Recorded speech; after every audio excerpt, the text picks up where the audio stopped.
अस्सलाम वालेकुम student, hope कि आप सब खैरियत से होंगे।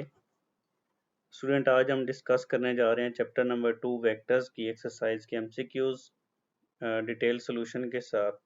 तो चलते हैं अपने क्वेश्चंस की तरफ। तो हमारे पास जो फर्स्ट एमसीक्यूज है, the number of perpendicular component of force in two dimensions are. Two dimension में परपेंडिकुलर कंपोनेंट की तादाद कितनी होती है? तो ये याद रखना, टू डायमेंशन में एक्स और वाई एक्सिस होती है और थ्री डायमेंशन में एक्स वाई और जी एक्सिस, तीन एक्सिस होती हैं। तो परपेंडिकुलर कंपोनेंट भी तीन होंगे थ्री डायमेंशन में और टू होंगे टू डायमेंशन में।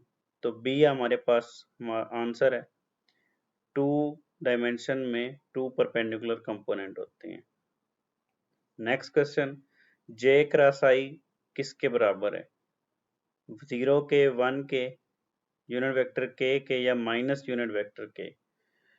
तो जे क्रॉस आई को सोल्व करने के लिए आपने ये मेथड समझ लें।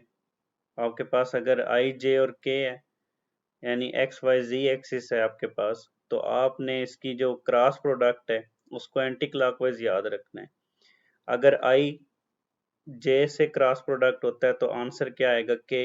अगर जे और के का क्रॉस प्रोडक्ट लें तो आंसर आई आएगा, और अगर के और आई का लेंगे तो आंसर जे आएगा। ये आपके पास तरतीब है इसकी। लेकिन क्वेश्चन में देखें, उन्होंने आई क्रॉस जे को रिवर्स कर दिया है। जे क्रॉस आई लिखा है तो आपको पता है cross product is not commutative. A cross b minus b cross a के बराबर होता है। तो यहाँ पर के के साथ क्या लगेगा? Negative sign. तो आपका जो आंसर होगा वो क्या आएगा? माइनस के। नेक्स्ट क्वेश्चन है, a force of 10 Newton is making an angle of 30 degree with the horizontal. Its x component will be। आपको फोर्स दिया हुआ है 10 न्यूटन, एंगल 30 डिग्री दिया हुआ है और x कंपोनेंट फाइंड करना है आपने। आपको पता है एफ एक्स जो है वो एफ cos थीटा के बराबर है। तो इसकी वैल्यू लगाएं 10 इंटू cos 30 डिग्री। 10 इंटू 0.866, इससे 8.66 न्यूटन आएगा, जो ऑप्शन में मौजूद नहीं है। लेकिन आपके पास अगर राउंड ऑफ करें तो क्या आएगा? 8.7 न्यूटन, जो कि आपका क्या है? ऑप्शन डी है। तो ऑप्शन डी आपका राइट आंसर होगा।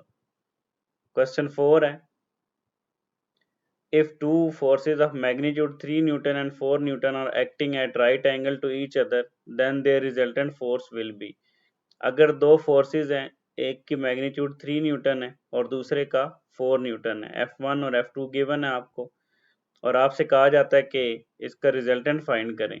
तो देखें, अगर F1 को हम एक्स एक्सिस पे ड्रा करें और F2 को आप वाई एक्सिस पे ड्रा करें तो आपके पास क्या आ जाएगा?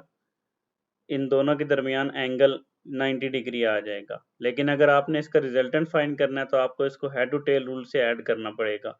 उसके लिए आप क्या करेंगे? F1 के हेड पे F2 की टेल रखेंगे, तो उससे क्या आ जाएगा? रिजल्टेंट आपके पास F आ जाएगा। अब इस F को फाइंड करने का फार्मूला क्या है? F is equal to square root of F1 square plus F2 square. तो 3 स्केयर प्लस 4 स्केयर का स्केयर रूट लेंगे तो आपके पास क्या आ जाएगा? टोटल 5 न्यूटन आ जाएगा इसको सोल्व करके। तो आपके पास जो करेक्ट ऑप्शन है वो क्या है? B option, 5 newton. Next question है, angle between two vectors can easily be determined by dot product, cross product, head to tail rule या राइट हैंड रूल। अब आपने देखना है, हेड टू टेल रूल तो एडिशन ऑफ वेक्टर के लिए use होता है। ऑप्शन सी तो आपका करेक्ट नहीं होगा। राइट हैंड रूल आपका वेक्टर क्रॉस प्रोडक्ट की डायरेक्शन, रिजल्टेंट वेक्टर की डायरेक्शन के लिए यूज होता है। राइट हैंड रूल जैसे टॉर्क की डायरेक्शन फाइंड करने के लिए। पीछे रह गए डॉट और क्रॉस प्रोडक्ट, तो इसके लिए आपने ये मेथड याद रखना है, जो कि रेक्टेंगुलर कंपोनेंट की फॉर्म में अगर डॉट प्रोडक्ट लें आप दो वेक्टर्स का, तो ए डॉट बी क्या आ जाएगा? अगर आपको गिवन हो ए एक्स आई प्लस ए वाई जे प्लस ए जेड के, ये ए के कंपोनेंट है, और बी एक्स आई प्लस बी वाई जे प्लस बी जेड के, ये बी के कंपोनेंट है। तो अगर दोनों का डॉट प्रोडक्ट लेंगे तो आपके पास डायरेक्ट मल्टीप्लाई करें इन दोनों को तो आंसर क्या आ जाएगा? ए एक्स बी एक्स प्लस ए वाई बी वाई प्लस ए जेड बी जेड। अब ए बी को यहाँ से उस दूसरी साइड पे डिवाइड कर देंगे तो आपके पास cos थीटा इसके बराबर आ जाएगा। आपको सिर्फ एंगल चाहिए तो cos का इन्वर्स ले लेंगे। तो इस मेथड के जरिए आप क्या कर सकते हैं, कोई भी दो वेक्टर्स के दरमियान इजीली एंगल फाइंड कर सकते हैं। तो इसका आंसर क्या आएगा, ऑप्शन ए है डॉट प्रोडक्ट। डॉट प्रोडक्ट के जरिए टू वेक्टर्स के दरमियान इजीली जो है वो एंगल फाइंड किया जा सकता है। नेक्स्ट क्वेश्चन है last, for which angle the equation a dot b is equal to a cross b magnitude.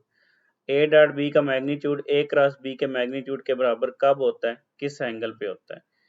तो गिवन आपको क्या है, दोनों का मैग्नीट्यूड इक्वल है।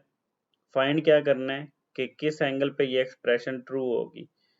तो सोल्यूशन के लिए ए डॉट बी का magnitude A B cos theta, A cross B का magnitude A B sine theta है। ए बी और ए बी दोनों कैंसिल हो जाएंगे, पीछे क्या रह जाएगा, cos theta is equal to sine theta. तो साइन थीटा के नीचे cos थीटा को डिवाइड करो तो इस साइड पे क्या आ जाएगा 1 और दूसरी साइड पे tan थीटा।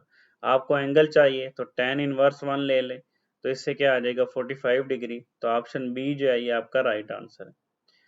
तो स्टूडेंट ये आपके 6 MCQs हैं जो सेकंड चैप्टर के हैं और आपको इनका सोल्यूशन भी समझा दिया। अगर कुछ समझ नहीं आती तो कमेंट सेक्शन में ज़रूर पूछिएगा। अपना ख्याल रखिएगा। अल्लाह हाफिज़। मिलते हैं नेक्स्ट वीडियो के साथ जो कि शॉर्ट क्वेश्चन होंगे चैप्टर नंबर 2 के।